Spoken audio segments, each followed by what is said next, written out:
I mentioned in the Adesanya Cannonier War Room that there was a similarity here, and you'll see it in a minute. Because he keeps lunging with this left hand. He does it again in a minute here, little stand switch. And the reason he's doing that as well is because he's trying to pull Almeida towards him. Because Almeida's kind of getting a bit backed up, a bit close to the fence here. He doesn't want to lunge forward and find himself tangled up in a clinch. What he wants is to switch his stance and close this distance so Almeida moves towards him and then sting him with the left again. But of course, Almeida's footwork's very good. But you can see the difference in Thai. He's actually, in fact, got Muay Thai written down his back. I mean, you can see the traditional styling. He's drifting in and out of range. He keeps throwing this left hand. He keeps attacking the body, and then he starts attacking the lead leg as well. So his attacks are very, very varied. He's giving Almeida a lot to think about, but he's also keeping him right on the outside. Like any of these big lunging attacks, he's watching what Almeida's doing. Have you seen the similarity yet, Jamie, from the other show? Like, look what happens here. As he's lunging with this left hand, Almeida's drifting away and he's pulling his rear hand away, just like Costa was against Adesanya.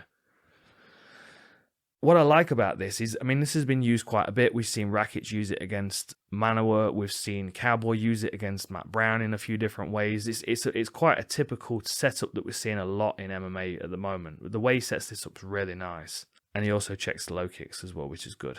Checks low kicks, counters with punches, which is going to be necessary. But look at this. I'm going to freeze it right at the point when I want you to see what's coming. There it is. So consider what that looks like from Almeida's perspective, especially because he's been pinged with that left hand a few times. And because O'Malley's been throwing it from such a distance that he can see him coming. So he's moving out the way. He's being forced to move out the way, but he's moving and he's drifting and pushing away with his hand and moving his head in the direction where the punch, from where the punch is going. But as you can see from this one, as he throws the punch, the leg's following it. Now, this could have looked a lot like the Costa head kick. Unfortunately for Almeida, he's looking at countering it with a lead hand. So he actually dips into the kick, which, to be honest, actually smothers some of the power. I think if he'd have not been throwing this counter and he'd have just been moving away, this would probably been a lot worse. He actually moves into the power, so as he hits the kick, you can see it's not fully expressed. You can see there's still a real bend in that leg of O'Malley. Had he been at the range O'Malley was expecting, I think he would have probably really hurt him with that head kick. I mean, he did. But the shot that does him is the follow-up left hand, which comes right around that lead hand. And there you can see the guard comes up again. And O'Malley's looking for the pocket. You can see that pocket in there. Look at that little gaps right in there. He's coming right through that shot. And you know it's a good shot because you can see the jawline change of O'Malley here, of Almeida. You can see where his whole mandible just shifts across. There, look.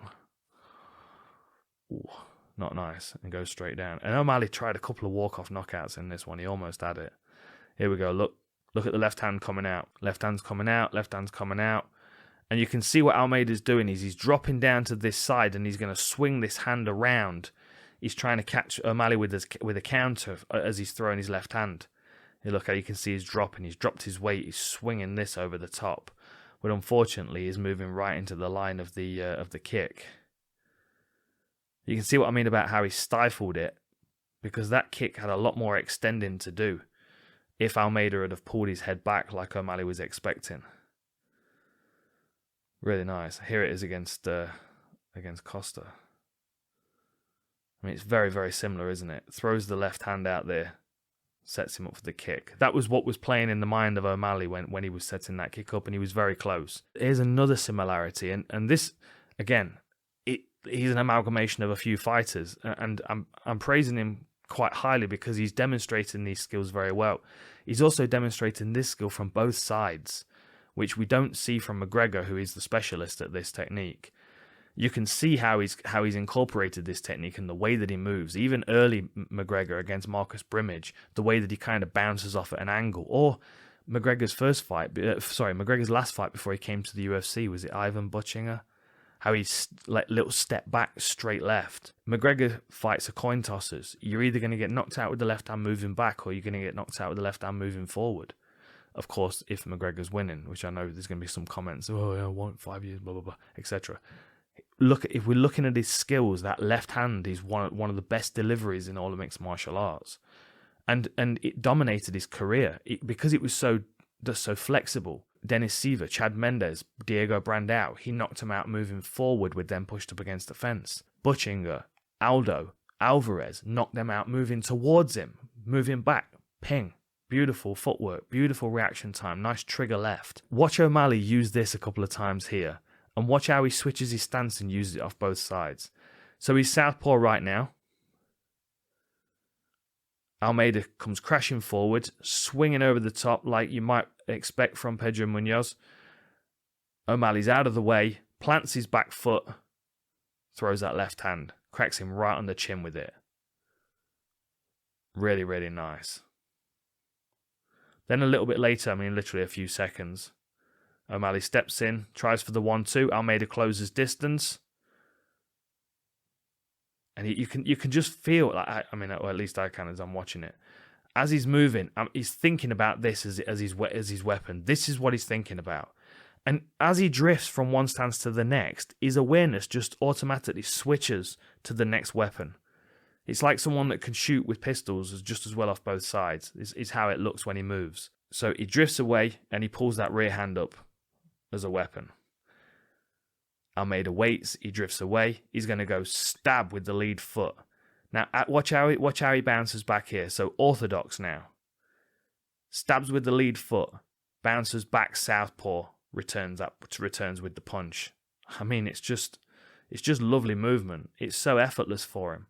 Front kick, jogs back southpaw, straight left on the chin. Very similar to the one that he landed earlier. Let's have a quick look at the replay.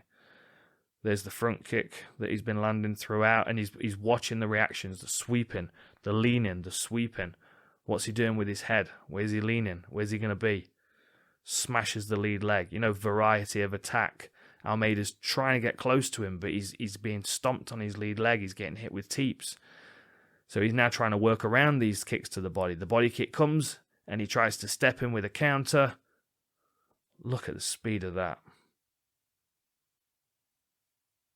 He just sizes him up with the lead hand. Just a bam.